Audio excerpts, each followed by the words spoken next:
Hello, everyone, and thank you for attending our workshop today. In case you might be lost, this is the My Admin Journey workshop. My name is Art Garati, and I'll be moderating today's panel. The purpose of this workshop is to discuss what it takes to be a Litify admin, which, as most admins know, takes a whole lot. We want to talk about some helpful tips and best practices that can aid you in your own admin journey. With us today, we have three lovely admins that are prime examples of what it takes to be an admin, which I'll introduce shortly. Okay. So our panelists today, we have Desirae Bova of Bichler and Longo. Desirae has been the Litify admin for her firm for 1.5 years. She originally started as a legal assistant and stepped into the admin role after her firm went live with Litify and has been their Litify Pro since. Next, we have Emily Merryman of Taylor King Law. Emily is actually the chief operating officer of her firm, but she also somehow manages to find the time to manage their Litify org as well, which honestly is a feat that very few, I think, could handle. Last but certainly not least, we have Denise Perkins of Laborde, Earles. She only recently stepped into the admin role earlier this year, but she came into her role with over a decade of system admin experience, working with other case management systems, and has taken her knowledge and applied that to the mass tort side of their firm. Now, I'm sure you're all dying to hear what it takes to be a great admin, so we'll get started. Desirae, could you tell me about what your level of experience was working with Salesforce before you started working with Litify?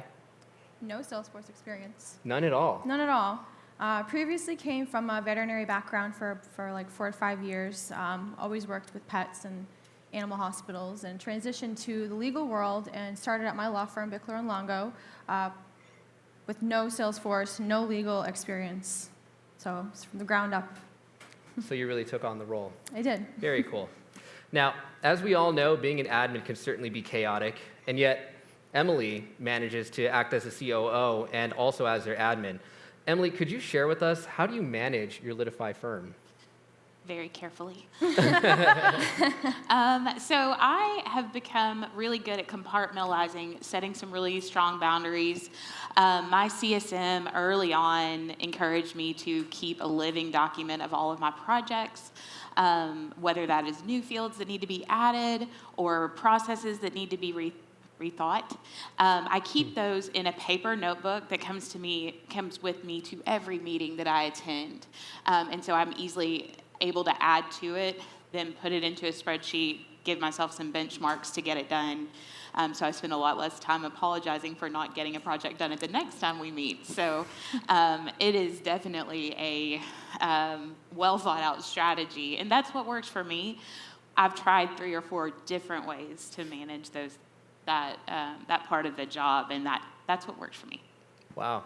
Well, we certainly don't have the time to hear the other 3. I would be curious to see what those were. Yeah. I hope you guys took notes on that as well, because that was a very well thought out process. Thank you. Very cool. Now, with there being so many moving parts and meetings upon meetings being an admin, I know that oftentimes the admin role can become siloed. Denise, could you tell us about how you manage to keep your firm engaged? Well, we have board meetings, but we do meetings with the attorneys who are managing the the dockets. We do meetings with the paralegals, and then I get to be included in those meetings. So it's a huge round table. We go over the things that are working, the things that aren't.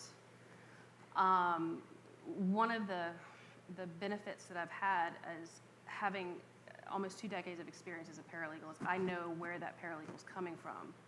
So sitting there listening to the project that they're working on, I can often give them insight on what they need to add, some things they might need to think about tracking, and that process of regular meetings, being open, being authentic, if you will. I think probably the biggest benefit is that we have attorneys who are so kind. If you have a question, if you don't understand something, they pause, they take the time to answer it. That lets you and the paralegal, more specifically, know where you're going and what to expect. So really having an open table is how to keep everybody involved. So keeping open communication. Yeah. Good. Now, a follow-up question, how would you say technology has made an impact at your firm? So one of our, what is the word? Our motto is we're cutting edge. We're heavy into technology. One of the things that we've had to learn is that it can be a little overwhelming throwing one new technology into another, technology into another technology. Suddenly there's a snowball effect and everybody's like, wait, I do not recognize my landscape anymore. So we've had to kind of step back a little bit, think about our priorities, what's the most important thing we need to add to help them. We focus on that, make sure there's a buy-in with that first. Then you start pulling in the next new technology. And there's a revolving, just like you have a list, we have a revolving prioritization on all those projects. Very cool. So obviously it takes a whole lot, right? It requires organization, it requires drive, it requires engagement to be a good admin. So these are just some of the traits. Emily, in your opinion, what traits make a good admin? Organization, first and foremost. Whatever that looks like to you. Creativity has been something that has really helped me in my journey, just to really think differently. We are a former needles firm that came over to Litify, and we finally had to throw a needles funeral at one point. Everybody dressed in black. It was very chic. But being able to kind of divorce the idea of needles and how they are structured and just really bring in Litify took a lot of creativity. 40,000 foot view is important for a Litify admin. I think that really is why I'm an admin and a COO, is because I have such an intimate knowledge of our processes. It's easy to translate that into, okay, an automation is what we need here. Okay, a new field is what we need here. Okay, this is out of my depth. Let's call the experts, and where is my LSAP team, because this is what we need. So I think it's really understanding how everyone fits together in the big picture of your firm. Right, and so a follow-up question. Obviously, with all of these ideas and projects that you want to do come challenges, right? What is the biggest challenge you faced while learning to manage your Litify org, and how did you overcome it? So for me, twofold: user adoption. Obviously, if I'm throwing a needles funeral, that was we had some user adoption issues. We also had an issue translating processes from needles. So for the user adoption, very much like Denise, near constant meetings. In the very beginning, we met every single week with every single department. What are your problems? What are your joys? How can we fix them? How can we celebrate them every single week? And then finally, thankfully, we went down to every other week with that. Listening to concerns and not minimizing them was really important to me for user adoption. So even though as the admin, I really felt like I was learning 9 months ahead of my team. And so I had to really listen to and acknowledge their concerns throughout the project, and then adapting as needed for them. And then in terms of translating the processes, we just blew it up. Literally, whiteboards were aflame, and we were just, reimagining and rethinking, which gave my users buy-in, which helped with my user adoption too. So there's almost nothing left from needles, but it happened so gradually. I've moved really quickly through change. My team does not. So it was blow it up, but introduce the changes gradually. I think I can relate. My firm was very similar with our process as well. Yeah. Now, being an admin, I know certainly isn't all just challenges and learning, right? You often get the opportunity to work on some really cool projects, right? Yeah. Denise, what is the coolest project you've worked on in Litify? I'm sure you girls all have an awesome project you want to talk about, right? Some automation or something, but... Well, I kind of geek out on this, but it seems like, honestly, every project leads to another project. But my mass torts team is really new to Litify. So not everybody knows what the heck is going on. And we have tons of cases coming in, and they're trying to figure out what fields are where and what goes where and how do I run this report. But we were able to, I was able to use API to get our cases to come in and auto-populate the fields and then translate into the intake so that she's, rather than doing data entry, she's finding where the fields are and having that opportunity to reach out to the client, establish that relationship, have that communication. And it really, it takes that burden off of the team and helps them get excited about new dockets. So that was my last project. Yeah, I mean, automation, saving time. I mean, these are really the things that like admins have to think about is how can I take a process that we do manually and translate into something that's automated, right? And those are really where you're going to get your biggest wins when working as an admin within Litify. So a follow-up question, obviously when you come up with projects, you have to manage that project, right? But on top of that, your firm is still live. And so you have to manage working with typical regular admin duties, right? User management. Oh my gosh, I got locked out of my account. Can you reset my password? How were you able to manage working on some of these projects on top of regular admin duties? I'm going to interject there and just say I have a fantastic legal operations team. So while I'm busy working on this API, I've got another admin. Yes, we are lucky to have two. So she's in the background doing all the heavy lifting of the user management. And then my legal operations director is, how do I put this, managing the partners and their expectations. So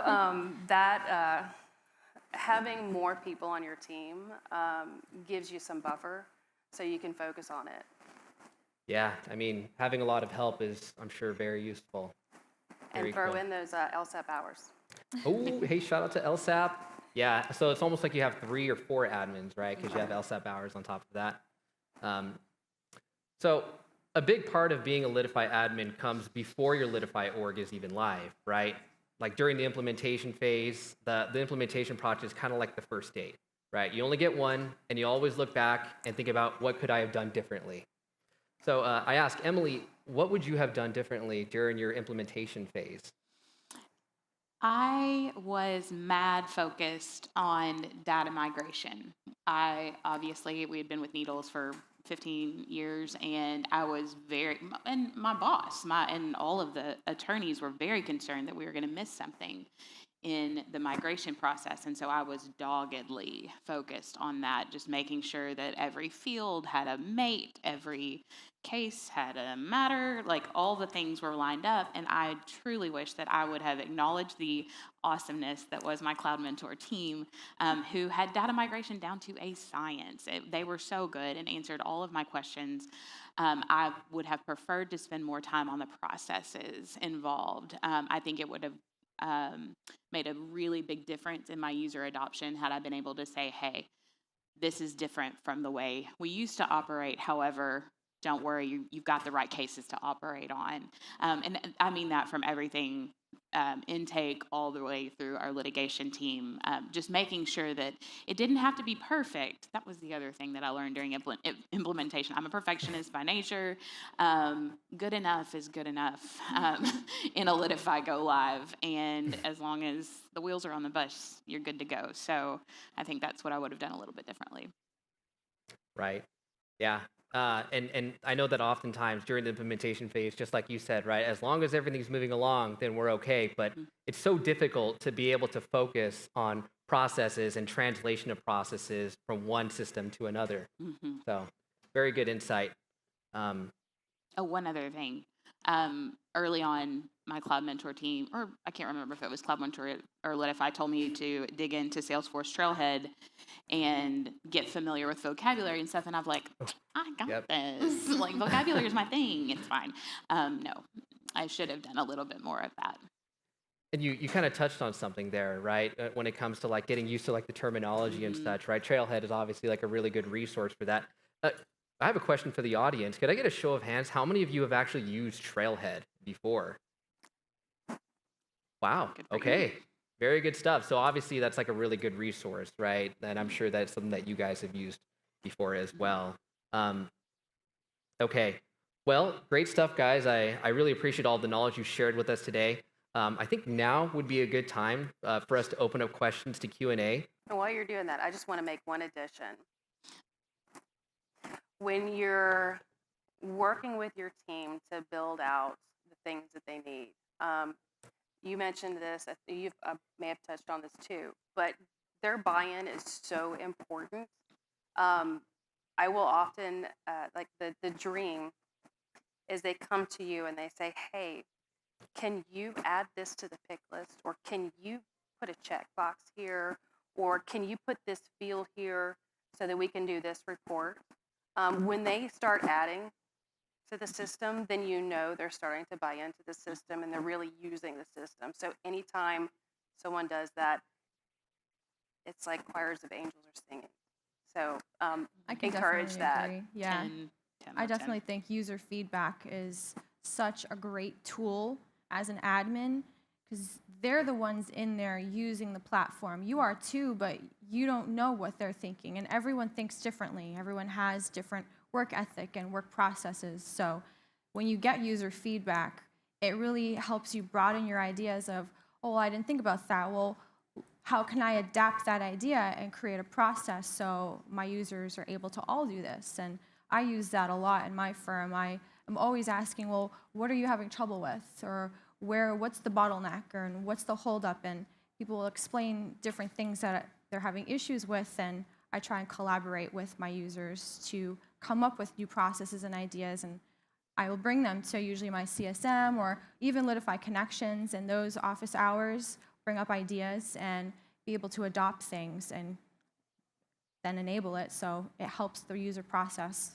And I think that's really helpful for us. Mm-hmm. Yeah. That, I think, is a great learning space for a new admin because it's definitely a safe environment. If you're a new admin, if you're an advanced admin, if you're going to be an admin, if you're not even one, it's a great place to bring questions, learn, hear feedback, troubleshoot, be able to express ideas and hear other ideas from other firms. And it's a really great opportunity as a new admin to have that. And I didn't have that when I became a new admin. This is such a new thing. When I was started as an admin, I really used Google as my resource to learn. University Google. It was Yep. Google, and it was some documents. And it was honestly also talking to support, too. It was a lot of times I'd have issues, and I would reach out to support, and instead of being like, can you fix this problem? I'd be like, can you tell me how to fix this problem? And I'd use that opportunity to teach myself how to fix it instead of just having it be fixed for me. And those were great resources at the very beginning, but now coming a year and a half in, as a new admin, there's so many resources and opportunities. It's really helpful now. Very cool. So I was able to pull up these Q&As. Let's see here. We'll start with the number one question. How have you leveraged Litify in the most impactful way for your firm? It's such a game changer. How do I say most? Yeah, I mean, you said you came from Needles, right? I mean, Yeah. I'm sure a lot of our firms came from Needles. I think, honestly, the dashboard function has been That was huge gonna be for my us. answer. It's being able to not just have front and center information on their matters, but also we're able to drive KPIs through that. I'm able to, like, for example, my case managers, my records clerks, all of my staff have, we call them micro goals. My operations manager daily or weekly will change those micro goals to focus on something else, which is really just me trying to get them to adopt, like, super secret. Don't tell them. But we're just trying to, drive, whether it's, hey, fill out this piece of data, or, hey, make sure that you're pushing this many through, but balancing that with the human side of things. Like, it's not all about numbers and productivity. This is making it easier for you to identify the things that need your help. So dashboards for us have been a game changer, I think. Yeah, I would say for most of the firms that I work with, in case I didn't tell you guys earlier, I'm actually a customer success manager. Most of the buying reason for wanting to move with Litify is because of that, right? The ability to do reporting, the ability to do dashboards. So it's always good to hear that firms are taking advantage of it. Mhm. Okay. And speaking of things to love, well, what have your users loved the most about Litify? Hmm. Ouch. Probably goes back to the reporting. I mean, think it's reporting. I think reporting is one. I think also just the ability to, like, simple things like hovering and being able to click to call while you're in a matter and not have to have 75 windows open to get something done. And that's been big. We went because we were on Needles prior to their cloud switch.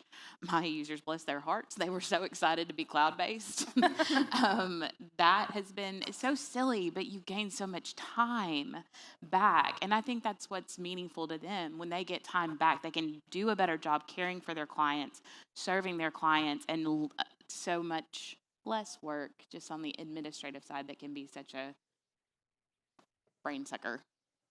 I think for us, a big benefit is Docrio. Like Mm. merge Mhm. documents, having everything there, edit versions, external links, everything's there in one spot, easy to find on the matter, on the intake. It's a really great resource. I think our users are very happy to have Mhm. because it's very easy to find and use, and it's very straightforward. And I think that's a huge benefit is having Docrio Mhm. in all of its capabilities, and we're looking forward to Docrio email as well. Aren't we all? Can't wait for that to happen. That's going to be a game changer opposed to the Litify inbox, which has some problems. I respect it, but Docrio email, I mean, it's a big thing. So, looking forward to that. Yeah, I'm sure that we all are. I know I can't wait for Docrio email. Now, this one comes in, I'm not going to say the name, but which workflows did you create first to make Litify work easier for your users? I feel like that was 100 years ago. Trying to remember. Mine's recently. It was actually redoing our intake. We have our intake is a little different than other intakes because we're a very niche type of firm. So our intake, we had a lot of different questions that didn't really map and translate over. So I redid all of the configuration with the intake, the matter, the injury, and having everything mapped from A, B, C. And I think that was a big thing for us. Ours is exactly the same. We recently just kind of blew up our claims process where as soon as an intake is open as a matter, any information, at-fault driver, policy number, claim number, already goes onto a pre-filled insurance object entry where it says it's an unconfirmed liability entry. And then it's up to our claim specialist to blow that up.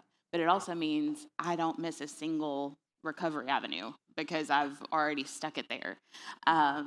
That it was meaningful because it touched every single department. The attorneys are thrilled. The case managers are thrilled. The way I explained it to our intake staff, I was like, I'm so tired of y'all entering information and then it goes into the void. That's definitely relatable. Yeah, it's a morale killer. Yeah. But now everybody talks without having to pick up the phone, and we all know nobody likes to pick up the phone. Rather text. But yeah, I think our team as well was really happy to see that automation of all the data is exactly where you need it to be, and it's not in limbo. And it makes just everyone's process easier. Right on. So how do you gather feedback in order to uncover issues and opportunities to improve their experience through automation? Like, have you guys tried surveys? We do, every once in a while, we do paralegal meetings.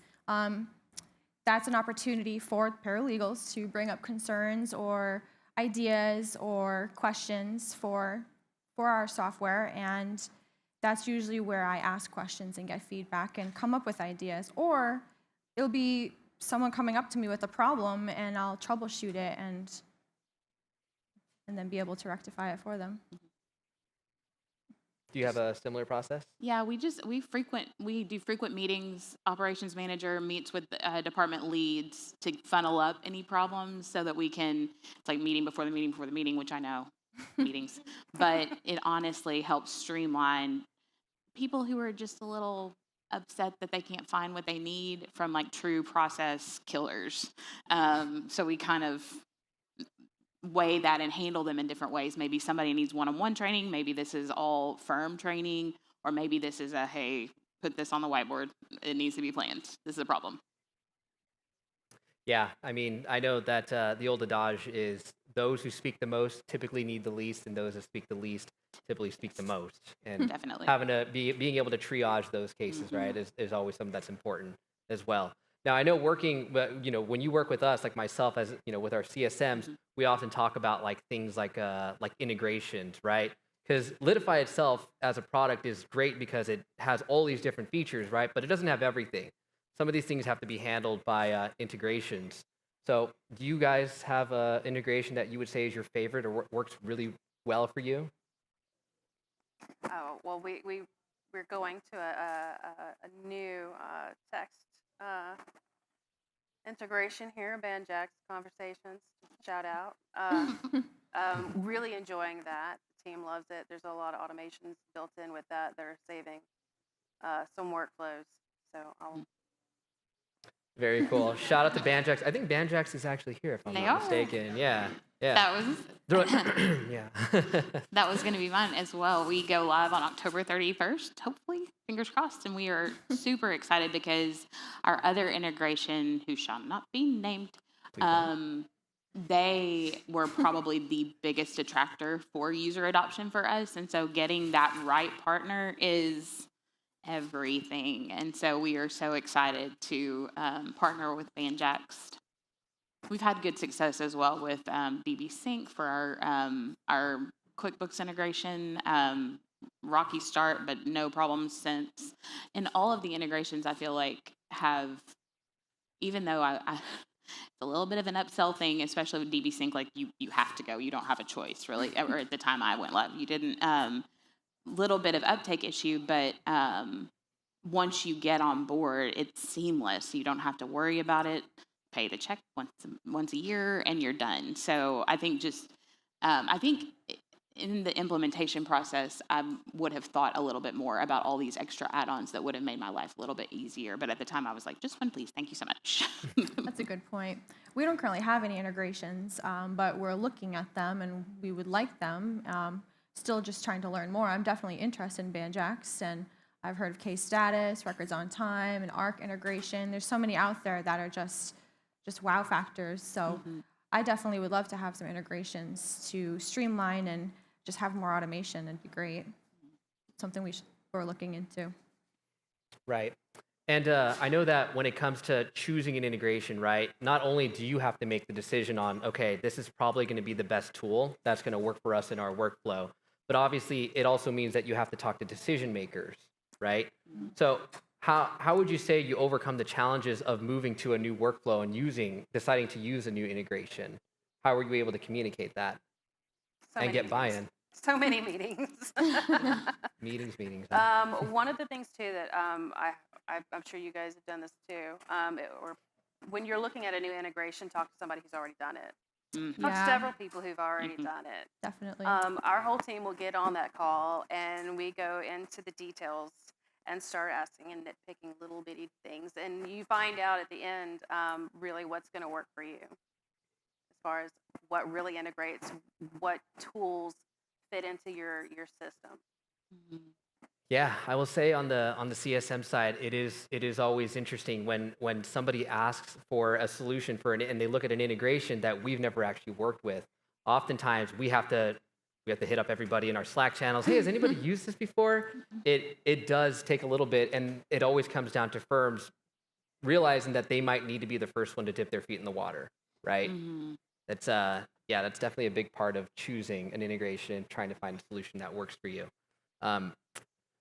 So I don't have any more Q&A questions, but I do have a question for you guys. Is there anything that we haven't discussed that maybe you think that would be helpful to discuss as far as being an admin? The word thick skin or phrase thick skin comes to mind over and over as I'm telling you all this. Like, I feel like I'm having to push down some of the trauma that happened in the beginning. But thick skin and open mind are the two things that just really, daily necessities for me, realizing that the platform is so strong and so capable, and maybe the solution that we've come up with today is not the solution we're going to be using in a month. That is not time wasted. That is time where you are researching and you just move on. I try not to think of any of my mistakes as such. My mistakes are just learning, and haven't yet, because I have a really good CSM, haven't made anything detrimental. As long as it doesn't pull the whole thing down, you're good to go. So I will tack on to that. If you do mess up, don't take it personally, Mm-hmm. right? It's software. So It can break, but it can always be fixed. exactly. Mhm. One of the things I've been working on lately is trying to do not necessarily cross training, but really we have some remote workers, and I meet with them pretty regularly and show them what I'm doing, let them see it, and they get an idea in that process of how it's not necessarily complicated, but integral to the whole system. One little thing can break all these little things. So there's a newfound respect between all of us when we do that. Again, I just keep going back to these meetings. It's the relationships that really form the bedrock of your workflow. So keep that in mind. And when you get the opportunity to serve your fellow staff and attorneys, like, I don't think there are many days when I lay my head on the pillow and don't think job well done. Like, there's somebody today that I was able to help, whether it's finding something or changing their flow or whatever it was. Just a sense of gratification. Yes, Absolutely. Yes, it is hard work. I will not lie. I'm not going to sugarcoat it. But when you know you help your team, it's just endlessly rewarding. It's like a breath of relief. Mm-hmm. I can relate, yeah. And I definitely think some good advice for a new admin or any admin wanting to up their game would be to ask questions. There's no such thing as a stupid question as an admin, because there's so much out there to learn, and to really just don't be afraid to get your hands dirty. You want to be curious, motivated, and just play around to learn the system, do the trailheads, Google search, join the calls. You want to be able to absorb as much information like a sponge. And once you absorb, it's going to be so gratifying to be able to release that information to your users and create new processes and just streamline different flows. And it will really create a great environment for your firm and your users and yourself. Yeah. Right on. Does look like we have another question that came in. This is kind of a tougher one. How do you avoid making changes that one team wants but negatively impacts another group? Has this ever happened to you? All the time. Oh, man. All the time, really. Like, well, I've gotten better. We've been live for a little over a year now, and so I've gotten better at running the traps in my own head when somebody will bring something up. So I'm like, wait. No, that's not going to work. And getting the word no out of my vocabulary and trying to be a little bit more kind, where I'm like, well, now that might work, but let's try this. But that is a learned skill, I would say, that comes from months and months of like breaking things. So I've learned to really think through. It helps to bring in my team with me, where I'm like, okay, well, we're going to do this. How does that impact you? Because they really, I'm very, very fortunate to work with a team who takes really good ownership in their work product. So run the traps, think through the things. I also think compromise is a really important factor too, is to be able to have an end goal and be able to put the different building blocks in place to get to that end goal so that everyone is happy. And come up with a compromise. So if one team doesn't like this change and one team needs that change, maybe find a way to make it work. Just compromise is a big factor. Yeah, definitely. I know, Denise, I've worked with you, and I know one thing we were looking at, right, was building out a page layout and adding fields for these new mass tort cases that you're taking. And you have to add like 20, 30 fields to a page layout. But obviously that's going to negatively impact the other user's experience for all other case types, right? So sometimes you have to come up with workarounds, different flows, all of that. Yeah. So what I will just let you know, I'm I have something I'm going to roll out when I get back. Notice I didn't do it while I was gone in case something breaks. But mass torts is a little different. Every docket's different. Everything you're tracking is different. And then you've got hundreds, maybe thousands of cases to do this. So we started our cases July. I'm really new into getting this all built out, but we're going to use a lightning page layout that uses dynamic forms. So hopefully, as this paralegal pulls up this particular docket, only these items are showing up. It's going to be more efficient. She's not staring at 100 fields trying to figure out where okay, well, all mine are here, and I have to close this out here. So. But that's one of the things that I'm really enjoying is getting them so they feel like it's designed just for them. It's your docket. It's when you pull it up, it looks like it's designed for you. And what would you say that you're most excited for in the future right now that you're working on? For us, I believe it's going to be time and billing. We are really looking forward to adopting that and incorporating it to our org, because we right now have a custom timepiece that we had built for us when we went live, but looking at the time and billing, it has so many capabilities and a lot more functionality that it's going to be beneficial for our firm, and also Dr. O email. That's like a big one too. You are so excited for Dr. O's email. It's so awesome. So excited for that. Very cool. Okay, and I just got another one. So, do any of you run into needing more admin to help as you grow? If so, how have you been able to deal with making sure that they're following protocols properly? I have not. I don't need more people because I have LSAP. We love LSAP. If you don't know about it, ask your CSM. LSAP is there to stand in the gap when I don't have any more time. They're also there to stimulate me to to dream bigger. So we don't have any plans right now to expand our admin department, much to my CSM chagrin. But LSAP is the only way I get it done. For us, it's actually, we don't really need a second admin, but it's great to have help.